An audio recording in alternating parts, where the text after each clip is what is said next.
Sir మీ పాట ద్వారా government counter ఇచ్చారండి? కౌంటర్ కాదు, గవర్నమెంట్లో జరుగుతున్న అన్యాయాలను అక్రమాలను వాళ్ళు ఇచ్చిన తీరుని ఒక 5 నిమిషాల పాటలో ఇమిచ్చే ప్రయత్నం చేశాం. దానిలో విజయవంతం అయ్యామని అనుకుంటున్నాం. సంక్రాంతి సంబరాల సందర్భంగా ఆ పాటకు నృత్యం చేస్తూ జనంలోకి తీసుకువెళ్ళాలని నేను అభిప్రాయపడ్డాను. ఒక 2 నెలల నుంచి దీన్ని ప్రిపేర్ చేశాం. ఆ పాటను ఇప్పుడు ప్రదర్శించాం. ఇది పొలిటికల్ సెటైరిక్ సాంగ్, క్రిటిసిజం. దీనిలో హద్దులు మీరిన క్రిటిసిజం ఏమి లేదు. క్రిటిసిజం ఉందో లేదో తెలుగు ప్రజలు అర్థం చేసుకుంటారు. నేను చెప్పేవన్నీ పచ్చి వాస్తవాలు దానిలో ఇమిడ్చినవి. ఆ వాస్తవాలను ప్రజలు ఇవాళ కాకపోతే రేపు గ్రహిస్తారు. ఈ కూటమి ప్రభుత్వాన్ని కూలుస్తారు. సార్, గత 5 ఏళ్ళలో సత్యనపల్లిలో చేసుకున్నారు సంక్రాంతి సంబరాలు, ఈసారి గుంటూరులో చేశారు. అంటే సత్యనపల్లి ఏమైనా మిస్ అవుతుంది? సత్యనపల్లిలో మిస్ అయినా నేనే సత్యనపల్లి నుంచి ఇక్కడికి వచ్చేసాను కాబట్టి అక్కడ చేయటం బాగోదు కదా, అందుకని గుంటూరులో చేస్తాను. నేను ఎక్కడుంటే అక్కడ సంక్రాంతి సంబరాలు చేయాలని అనుకున్నాను. ఈసారి గుంటూరులో పోటీ చేస్తాను కాబట్టి ఇక్కడ చేయాలి. This is my constituency at present. జీవోలు ఈ మెడికల్ కాలేజీలు ప్రైవేట్ పరం చేయాలనేటువంటి జీవోలను మేమందరం వాటిని అప్పిరెడ్డి గారు, నేను, వేణుగోపాల్ రెడ్డి గారు, కార్పొరేటర్లు, నిమ్మకాయల రాజనాథ్ గారు అందరం కలిసి ఈ భోగి మంటల్లో దహనం చేశాం.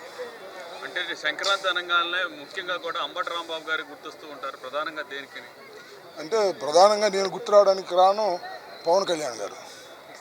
నేను సంక్రాంతికి డ్యాన్స్ వేస్తే నన్ను సంబరాల రాంబాబు అన్నాడు. దాంతోపాటు బ్రో అనే సినిమాలో నా క్యారెక్టర్ పెట్టి గేలి చేయడానికి ప్రయత్నం చేశాడు. మొన్నేమో ఆయనే డ్యాన్స్ వేసాడు. నా స్టెప్పులు లేకుండా నాకు తెలియదు. ఆయనకి స్టెప్పులు నేను నేర్పాలా? Is a cinema actor, I'm not an actor. I'm a politician, ఆయన సినిమా యాక్టర్. ఆయన సినిమా యాక్టర్ నా మీద కౌంటర్ చేయటం వల్లనే సంక్రాంతి సంబరాలకు అంత ప్రాముఖ్యత వచ్చింది. సంబరాల రాంబాబుకి కూడా అంత ప్రాముఖ్యత వచ్చింది. నేను సంబరాల రాంబాబు అని పవన్ కళ్యాణ్ గారు అంటే, అవును నేను సంక్రాంతి సంబరాలు చేస్తాను కాబట్టి సంక్రాంతి రాంబాబునే అని చెప్పి నొక్కి ఒక్కాణించాను. ఆయన చెప్పమనని చెప్పలేదు. Is not a politician, is an actor. ఇప్పటికీ యాక్టరే, ఎప్పటికీ పొలిటీషియన్ కాలేడు అతను. ఆయనకి ఆ స్వభావం లేదు. అది నా అభిప్రాయం. ఇప్పుడే కాదు, ఎప్పుడు నా అభిప్రాయం. అది చెప్పాను ఇందాక, ఈ కూటమిని కోల్చడం ఇప్పుడు వస్తే అప్పుడు తొందరలో కూటమిని కోల్చడం తప్ప సంక్రాంతి చూడండి సార్ ఎంత ఇబ్బంది పడుతున్నారు ప్రజలు. వెలుగు వచ్చింది కానీ కూటమి వల్ల సరైన పథకాలు రాక, ఇచ్చిన హామీలు నెరవేర్చక ప్రజలు చాలా ఇబ్బంది పడుతున్నారు. జగన్మోహన్ రెడ్డి గారు ముఖ్యమంత్రిగా ఉన్నప్పుడు ప్రతి నెలకి డబ్బులు ఇచ్చేవి, వాటితో పండగలాగా చేసుకునేవాళ్ళు. వాళ్ళ సంక్రాంతికి కూడా దిక్కులేని పరిస్థితి ఏర్పడింది. ఇది చాలా దురదృష్టకరం.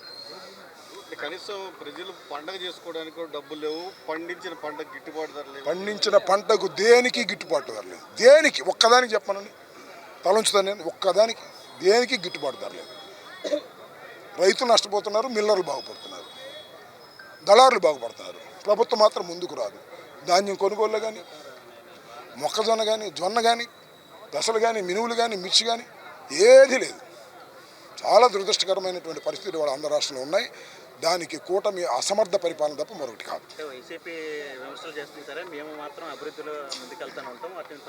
ఏం అభివృద్ధి చేస్తుంటే చెప్పమని నాకు. రోడ్లు గుంటలు, అమరావతి అభివృద్ధి? ఏది అమరావతి? 1,00,000 ఎకరాలు తీసుకున్నారు. అభివృద్ధి? అప్పు చేసి అభివృద్ధి?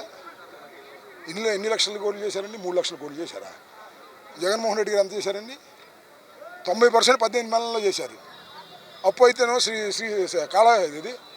శ్రీలంక అయిపోద్ది అన్నారు. ఇప్పుడేమో జగన్మోహన్ రెడ్డి గారు 5 సంవత్సరాల కాలంలో చేసిన అప్పు కేవలం వీళ్ళు 18 మాసాలు చేశారు. ఏమిటి దుర్మార్గం? అప్పుడేమో శ్రీలంక, ఇప్పుడేమో సింగపూరా? ఎవడు చెప్తాడు? అన్ని మాయమాటలు చెప్పి మీడియాని అడ్డం పెట్టుకొని మాయమాటలు చెప్పి మా మీద రాతలు రాంచి ప్రజలు నమ్మించాలని చూస్తున్నారు. ప్రజలు నమ్మడానికి సిద్ధంగా లేరు.